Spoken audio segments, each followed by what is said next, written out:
and serving you on TV, online, and on the go. This is Valley News Live at 6.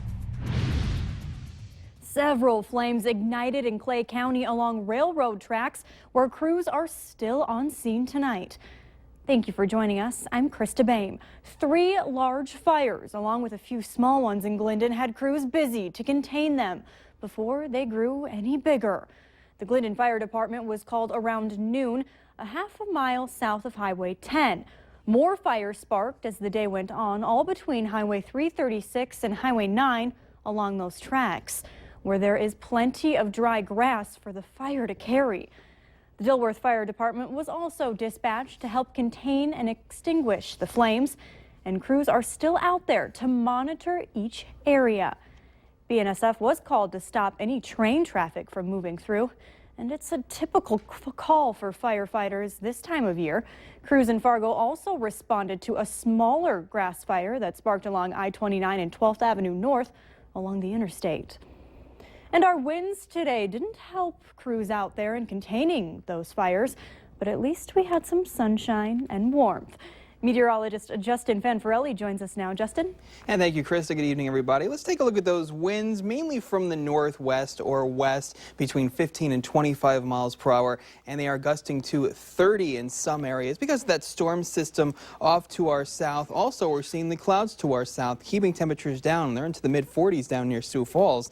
But Fargo, Jamestown, Devil's Lake, even Bismarck, near 60 degrees right now as we are seeing some sunshine. We're seeing the clouds mainly from halfway between Fargo and Grand Forks and points south.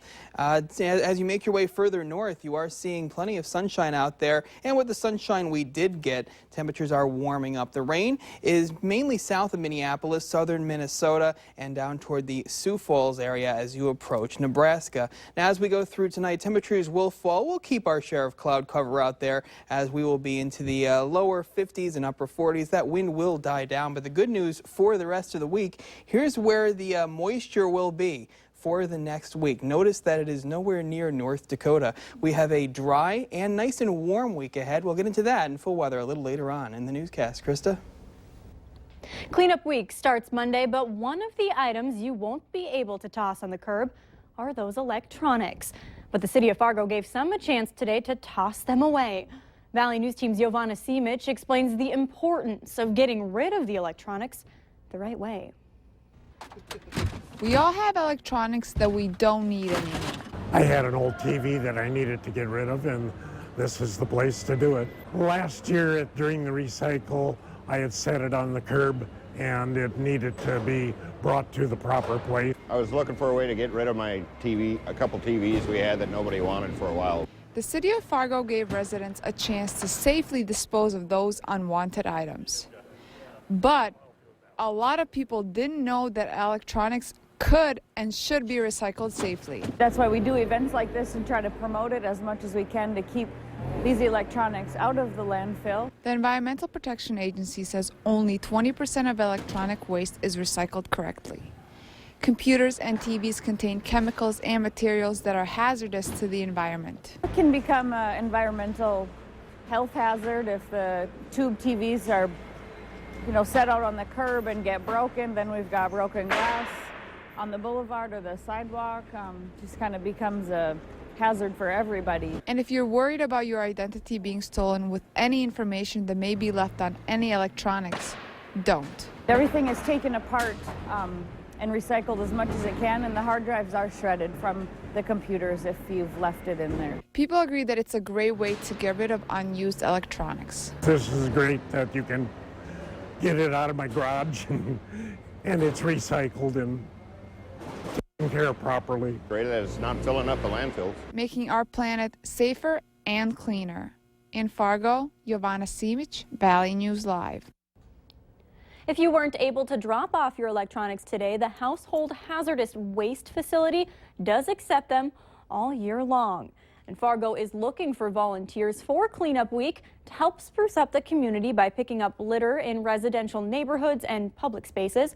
Volunteers can choose an area to clean, collect the litter in bags, and place them at a certain intersection or boulevard, and then just let the city know so they can come and pick it up. If you're interested in helping out, just contact the Fargo Fire Department.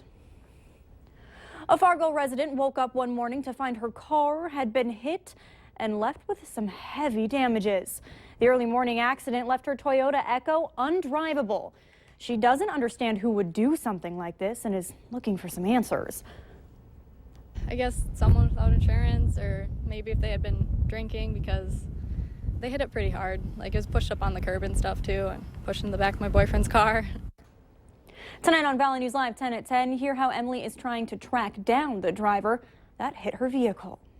And now is your chance to stop corruption in your community. If you discover something suspicious, call our whistleblower team and we'll work to investigate it. Just call our whistleblower hotline now at 701-237-6576 and leave your tip. Women are buzzing with interest across the country on a procedure that once was considered taboo. Now locally, women are beginning to outwardly express their own desire. It's a procedure to boost women's confidence and sex lives that hasn't hit our area until now. The idea of vaginal renewal can be an unspoken yet highly desired procedure to bring up in a conversation. Having babies just completely changes your body. I mean, you know, it's worth it. It definitely is worth it, but it completely changes. So it's nice to know that they have services that can help. Be sure to watch Valley News Live 10 at 10 on Monday night. Christine Stanwood tells us why more local women are opting for this procedure and what it can do to help them in the bedroom. It's National Drug Take Back Day, where you can take your expired or unused prescription drugs and have them disposed of safely. Moorhead Police had 2 collection sites today, and in the first hour, they filled 4 boxes of unused prescriptions. Last year, they collected more than 100 pounds of medicine on Drug Take Back Day. The Drug Enforcement Agency says Americans turned in 350 tons of prescription drugs last year alone. The Take Back program is anonymous and free, and it helps keep prescription drugs out of the wrong hands. People sure appreciate having it available for them to take and come and bring the stuff here, so it's not sitting in their closets and in their medicine cabinets at home. If you missed today's special drop-off locations, area police departments do accept unwanted medications, usually during regular business hours. A strong warning for drivers after the Minnesota State Patrol released photos from an incident earlier this month in which a piece of plywood flew off a trailer and through the windshield of an oncoming car. Imagine being in the front seat of this vehicle as the plank of wood came flying towards you. Luckily, no one was seriously injured here.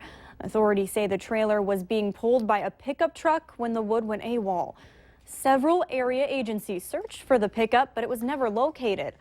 A 71-year-old man and a 69-year-old woman inside this car suffered minor scrapes and scratches and did get some glass in their eyes.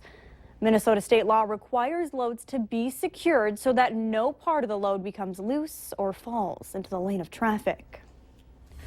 For now, Bison fans can only look at a Wentz jersey at Scheels. We'll have info on when you can expect to buy the Eagles jersey later on Valley News Live at 6. And we saw mainly sunny skies out there for the day today. A few clouds to the south of Fargo. Temperatures near normal with a high of 64. We'll have that full weather coming up next.